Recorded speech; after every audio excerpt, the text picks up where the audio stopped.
Hai guys, ketemu lagi dengan aku di channel Lady Din. Semoga kalian semua dalam keadaannya sehat dan bahagia. Kali ini aku mau membahas kisah tentang seorang ibu tunggal yang akhirnya mendapatkan keadilan setelah menunggu 4 tahun. Bagaimana kisah lengkapnya? Tanpa basa-basi lama-lama, kita langsung masuk ke ceritanya ya. Sebelumnya, jangan lupa untuk subscribe dulu channel ini dan nyalakan lonceng notifikasinya supaya kalian tahu video terbaru dari aku.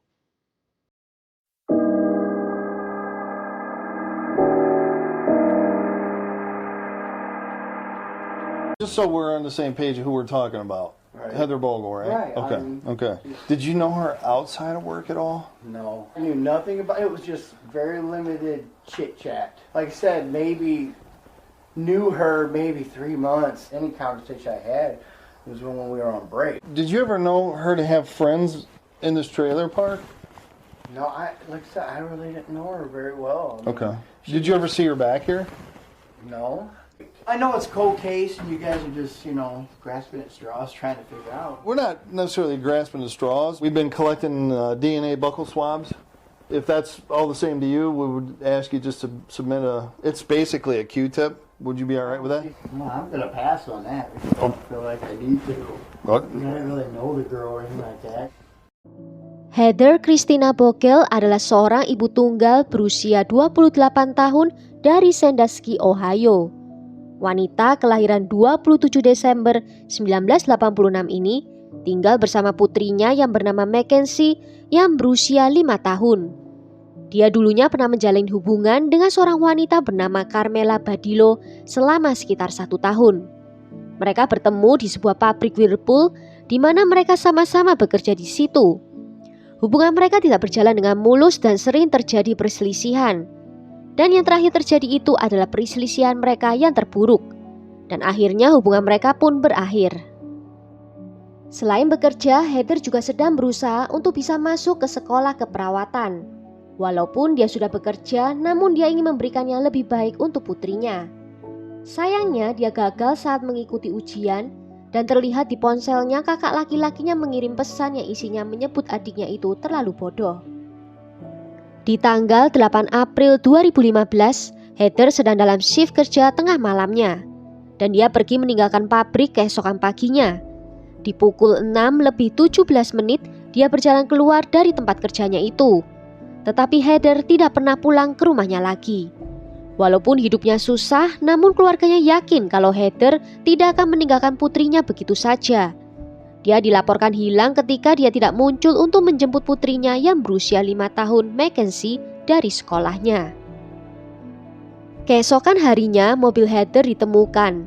Mobilnya ditemukan dalam keadaan terparkir di sebuah parkiran apartemen Somerton di Jalan Hickory. Lokasi itu berjarak sekitar 1,6 km dari tempat kerjanya. Saat mobil digeledah, diketemukan tubuh dari Heather yang sudah tak bernyawa di dalam bagasi mobil. Dia mengenakan kaos bergambar Mickey Mouse berwarna merah yang sangat kebesaran dan rambutnya telah dipotong dari kulit kepalanya. Dalam upaya untuk menghancurkan bukti, kuku jarinya juga dipotong. Dan setelah kematiannya, teman-teman dan keluarganya memulai sebuah halaman GoFundMe untuk mengumpulkan dana bagi kesejahteraan putrinya. Dilihat dari kondisi Heather saat itu, polisi berpikir kalau ini sifatnya personal. Dan pelaku pasti seseorang yang sangat mengenal Heather. Tubuh terlihat ada luka pukul dan juga ada luka terkena timah panas di bagian punggungnya.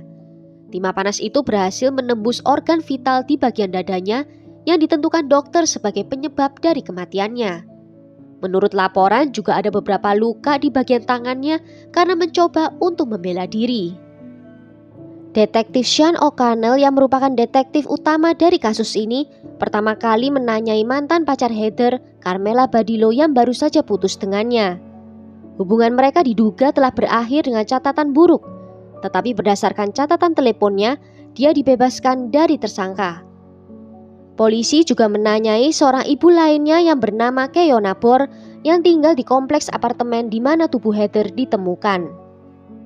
Hari di mana Heather menghilang, Keona mengomentari sebuah postingan Facebook tentang menjalani hukuman 8 tahun untuk kejahatan dan mengaku sakit jiwa agar diringankan hukumannya. Polisi juga mengetahui kalau seorang pria bernama Omar Satchel berada di dalam apartemen Keona pada malam hari itu. Dan dia pernah ditangkap karena pembobolan sebuah rumah dengan senjata api. Polisi terlalu fokus dengan Keona dan temannya sehingga tidak menyelidiki teman kerja dari Heather di pabrik saat shift malam hari itu.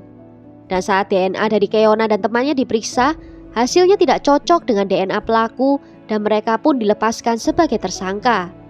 Penyelidikan kasus ini pun terhenti dan sepertinya detektif yang menangani kasus ini tidak transparan dalam mengumumkan hasil penyelidikan.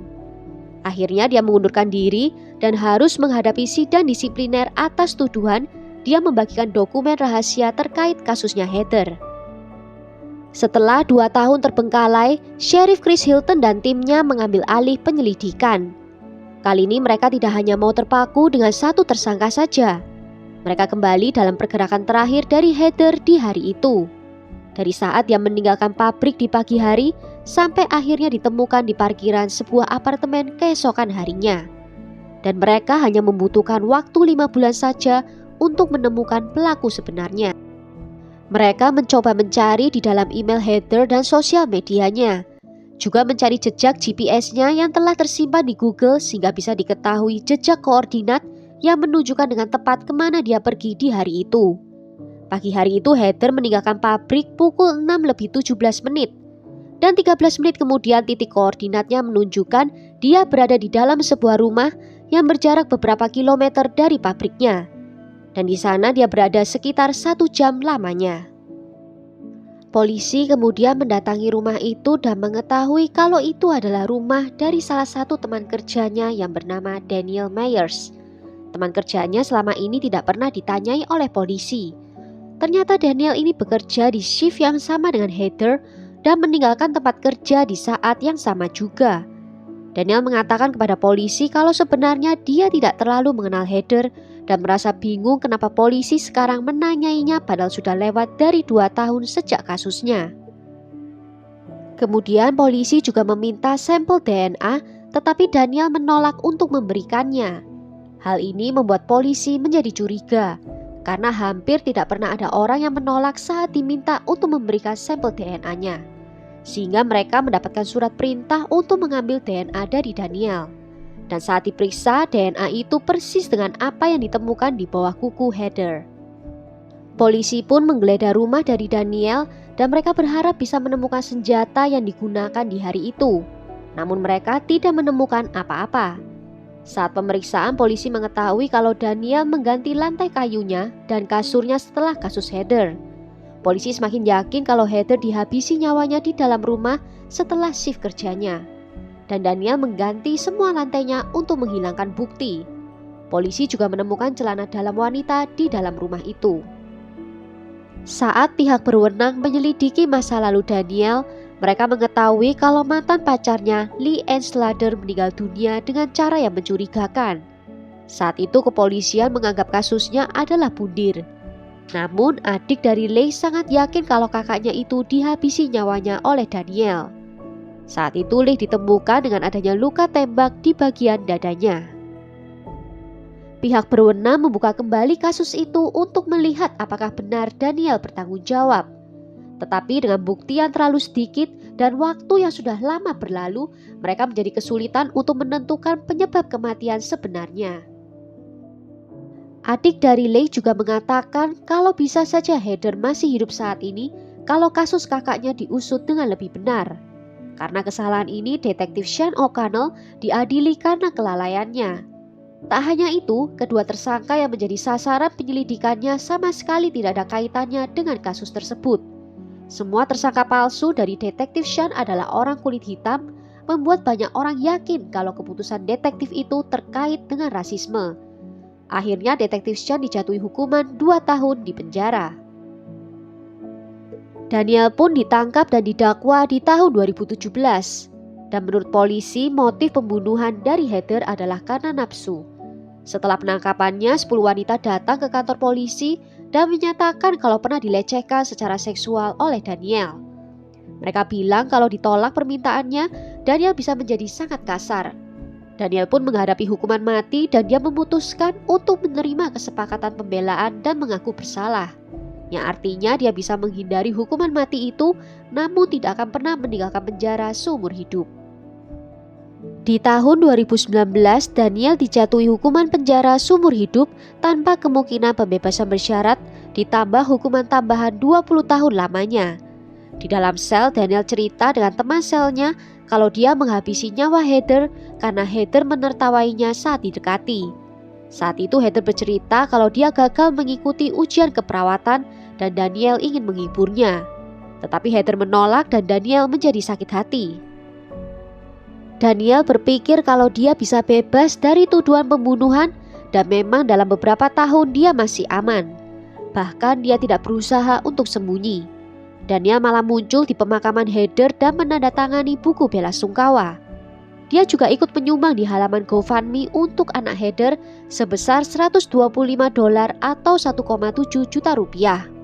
Melihat dirinya yang begitu tenang, orang-orang menjadi bertanya apakah dia pernah melakukan hal yang sama sebelumnya. Well, sampai di sini dulu cerita kali ini. Bagaimana menurut kalian tentang kasus kali ini? Tulis ya pendapat kalian di kolom komentar. Akhir kata, terima kasih karena sudah nonton video ini sampai akhir. Sampai jumpa di video berikutnya. Ciao!